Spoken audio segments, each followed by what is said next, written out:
السلام علیکم ورحمۃ اللہ وبرکاتہ نحمدہ ونصلی علی رسولہ الکریم اما بعد. محترم حاضرین و ناظرین، سامعین و مشاہدین، الحمدللہ جیسے کہ روزانہ حدیث مبارکہ کا سلسلہ آپ حضرات کی خدمت میں پیش کیا جا رہا ہے، لہذا آج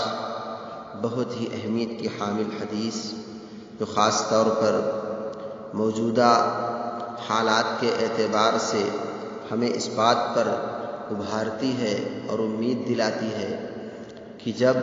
حالات ناسازگار ہو اور اپنی ضرورت بھی سامنے موجود ہو، اس حالت میں بھی اپنے اوپر دوسرے لوگوں کو ترجیح دینا اور پھر ایسے نازک گھڑی میں اللہ کی رضا کے لیے غریبوں کی، مسکینوں کی، مزدوروں کی اور ضرورت مندوں کا خیال رکھنا، ایسے وقت میں صدقہ کرنے کا ثواب بہت بڑا ثواب ہوتا ہے. اس لیے بیان فرمایا کہ کس وقت کے صدقے کا ثواب زیادہ ہے. حدیث سماعت فرمائیں، عن ابی ہریرہ قال رجل یا رسول اللہ ای الصدقۃ اعظم اجرا قال ان تصدق وانت صحیح شحیح تخشى الفقر وتأمل الغنى ولا نمهل حتى اذا بلغت الحلقوم قلت لفلان كذا ولفلان كذا وقد كان لفلان. حضرت ابو ہریرہ رضی اللہ تعالیٰ عنہ سے روایت ہے کہ ایک شخص نے رسول اللہ صلی اللہ علیہ وسلم سے عرض کیا کہ کس صدقہ کا ثواب زیادہ ہے. آپ صلی اللہ علیہ وسلم نے فرمایا کہ زیادہ ثواب کی صورت تو یہ ہے کہ تم ایسی حالت میں صدقہ کرو جبکہ تمہاری تندرستی قائم ہو اور تمہارے اندر دولت کی چاہت ہو اور اس کو اپنے پاس رکھنے کی حرص ہو. اس حالت میں راہ خدا میں مال خرچ کرنے سے تمہیں محتاجی کا خطرہ ہو اور دولت مندی کی دل میں آرزو ہو. ایسے وقت میں اللہ کی رضا کے لیے اپنا مال خرچ کرنا سچی خدا پرستی اور خدا طلبی کی دلیل ہے، اور ایسے صدقے کا ثواب بہت بڑا ہے. اور ایسا نہ ہونا چاہیے کہ تم سوچتے رہو اور ٹالتے رہو یہاں تک کہ جب موت کا وقت آ جائے اور جان کھنچ کر حلق میں آ جائے تو تم مال کے بارے میں وصیت کرنے لگو کہ اتنا فلاں کو اور اتنا فلاں کو، حالانکہ اب تو مال تمہاری ملکیت سے نکل کر فلاں یعنی وارثوں کا ہو ہی جائے. محترم بزرگوں، انسانوں کی یہ عام کمزوری ہے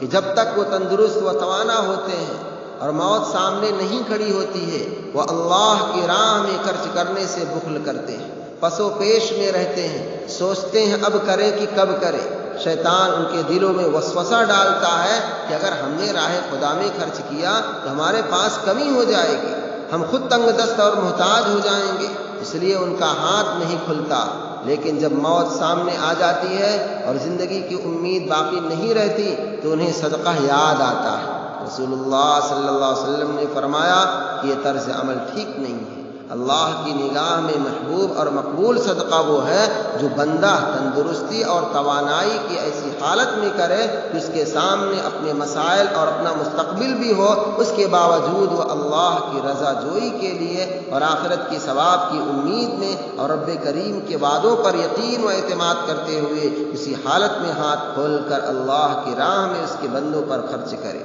ایسے بندوں کے لیے قرآن مجید میں فلاح کا وعدہ ہے، وَمَن يُوقَ شُحَّ نَفْسِهِ فَأُولَٰئِكَ هُمُ الْمُفْلِحُونَ.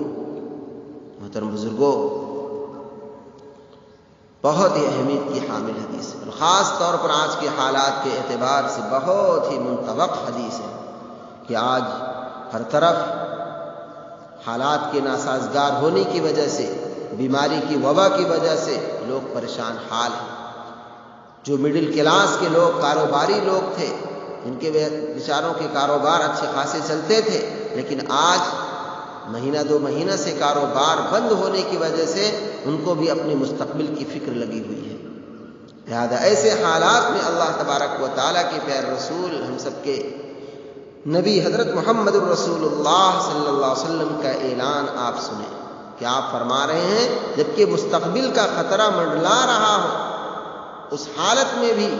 اللہ کی رضا کے لیے مجبوروں کی مدد کرنا،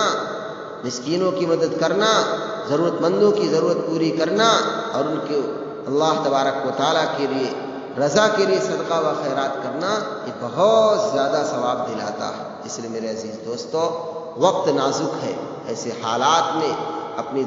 ضرورتوں کو مد نظر رکھتے ہوئے لہذا ہمیں اللہ کی رضا کے لیے ایسے قدم بھی اٹھانے چاہیے جس سے ہم زیادہ سے زیادہ ثواب حاصل کر سکیں۔ اور پھر رمضان المبارک کا مہینہ اوپر سے سونے پہ سہاگا ہے، لوگوں کی ضرورتیں بھی ہیں اور پھر رمضان مبارک کا بابرکت مہینہ ہے، لہذا دونوں اکٹھا ہو چکے ہیں۔ ثواب کمانے والوں کے لیے بہت غنیمت کا موقع ہے، جو چاہے اللہ تبارک و تعالیٰ کے خزانے سے خوب